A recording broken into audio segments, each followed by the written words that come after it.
দিব্যাকে phone করে হুমকি দিল দুর্গা। হ্যাঁ বন্ধুরা, এমনটাই দেখা যাবে, তাই সম্পূর্ণ জানতে ভিডিওটিতে লাইক দিয়ে চ্যানেলটি সাবস্ক্রাইব করে দেখতে থাকুন। গল্পের শুরুতে দেখা যাবে মেহেন্দি রাজনাথকে বলে, কি করব বাবা, আমি সারাটা জীবন একা কি করে কাটাবো? আপনার ছেলেকে ছাড়া আমি কি করে কাটাবো বলুন, কি করে কাটাবো?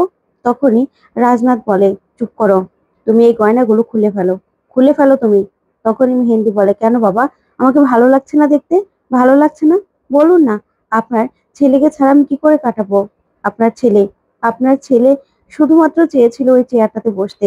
আমি সবসময় চেয়েছিলাম যে আপনার আপনার ছেলে সবার উপরে বসুক, তারপরে আমি একটু সেজে গুজে অফিস যাই।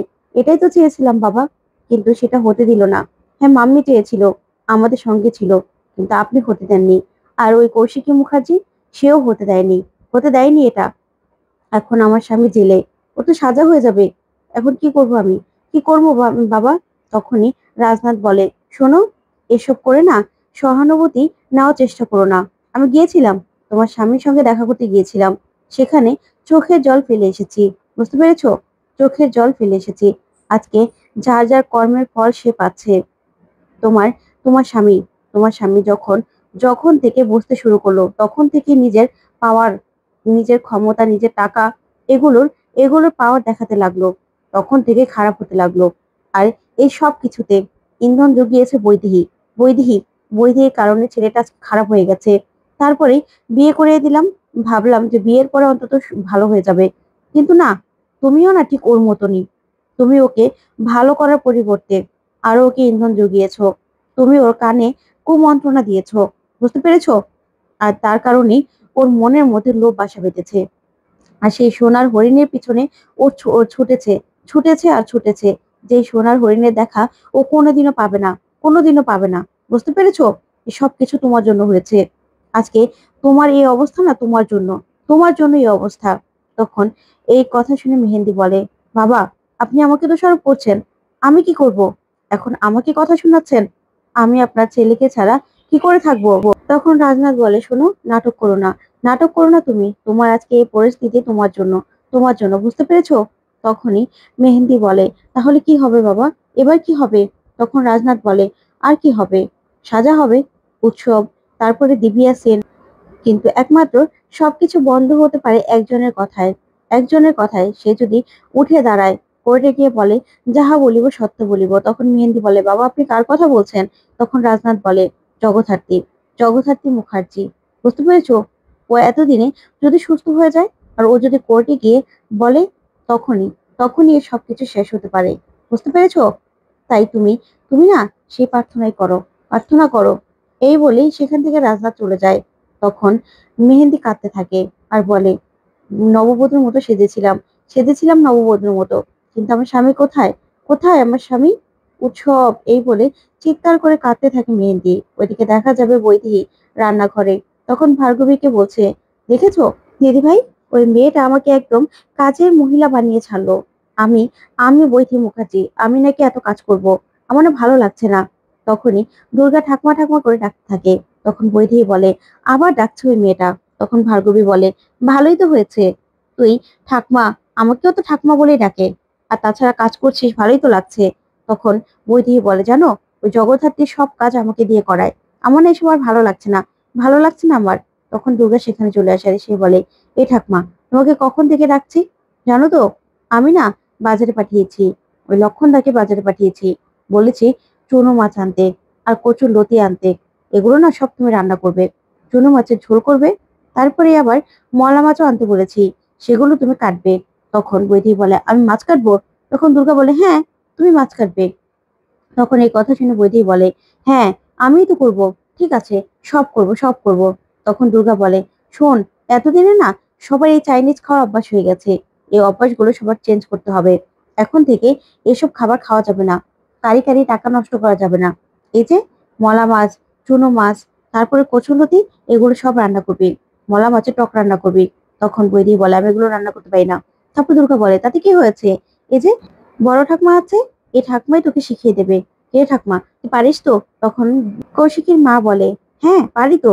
তখন দুর্গা বলে, আচ্ছা ঠিক আছে, তুই শুধু বলে দিবি, ঠিক আছে, আর একদম কাজে হাত লাগাবি না, সব কিছু আমার এই ঠাকুমা করবে, আমার সোনা ঠাকুমা।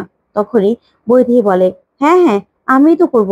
আমি তো মাস ফরমেশ কাটতে এসেছি, ঠিক না? কিন্তু এই বাড়িতে এসব খাবার কেউ খায় না। তখন দুর্গা বলে সবাই খাবে, আর পিঠাও খাবে। তখন পিঠা আসে আর সে বলে আমি কি খাবো? তখন দুর্গা বলে এই যে চুনো মাছ, কচুরলতি, মলা মাছের টক। তখন পিঠা বলে না, আমি এসব খাই না, আমার জন্য রেস্টুরেন্ট থেকে খাবার আসবে। তখন দুর্গা বলে না, কোথাও থেকে খাবার আসবে না, বুঝতে পেরেছিস?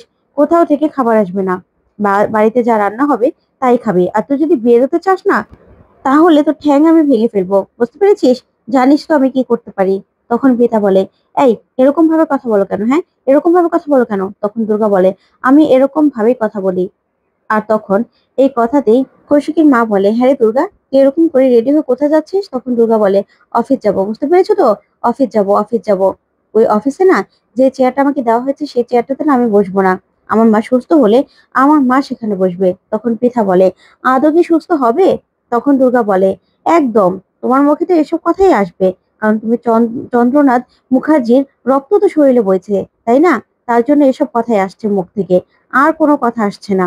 তখন পৃথা বলে মুখ সামলে কথা বলো। তখন দুর্গা বলে আবার, আবার মুখে মুখে তর্ক করে। একদম, একদম কিন্তু পে দিয়ে পোল্যান্ড নিয়ে যাব, বুঝতে পেরেছিস? একদম বাজে কথা বলবি না। আর ঠাকমা, যা বলেছি তুমি সবকিছু রান্না করবে, তারপরে আমার মায়ের কাছে যাবে, ঠিক আছে? আমার মায়ের জামা কাপড় গুলো পাল্টে দিও। তখন বৈদি বলে হ্যাঁ, আমি তো এখন এই সবকিছু করবো। তারপরে কৌশিকী আসে আর সে বলে দুর্গা, তুই রেডি তো? তখন দুর্গা বলে হ্যাঁ রে, আমি রেডি হয়ে গেছি, এবার চল, যেতে হবে তো।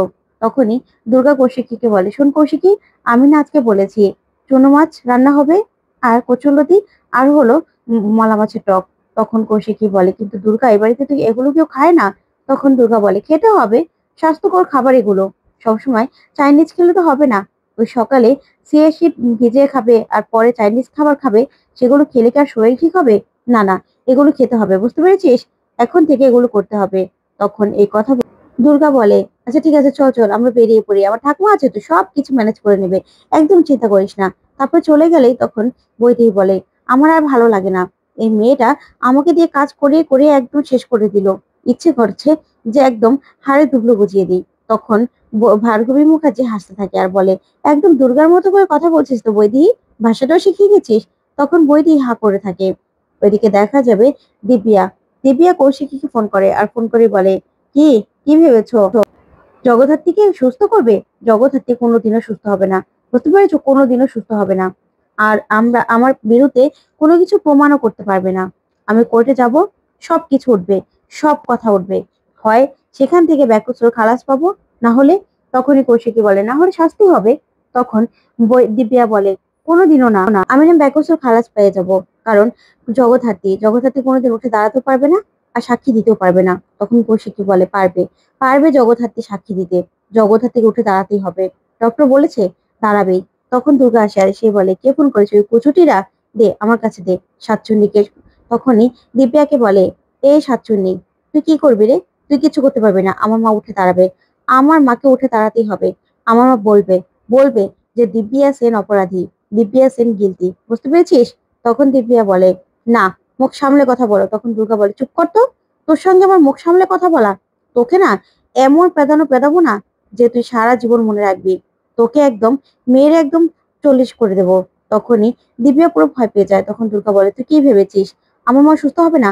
আমার মা সুস্থ হবে, আর আমার মা নিজের মুখে সাক্ষী দেবে কোর্টে গিয়ে, তারপরে দেখি যে বড় বড় কথা কোথায় থাকে।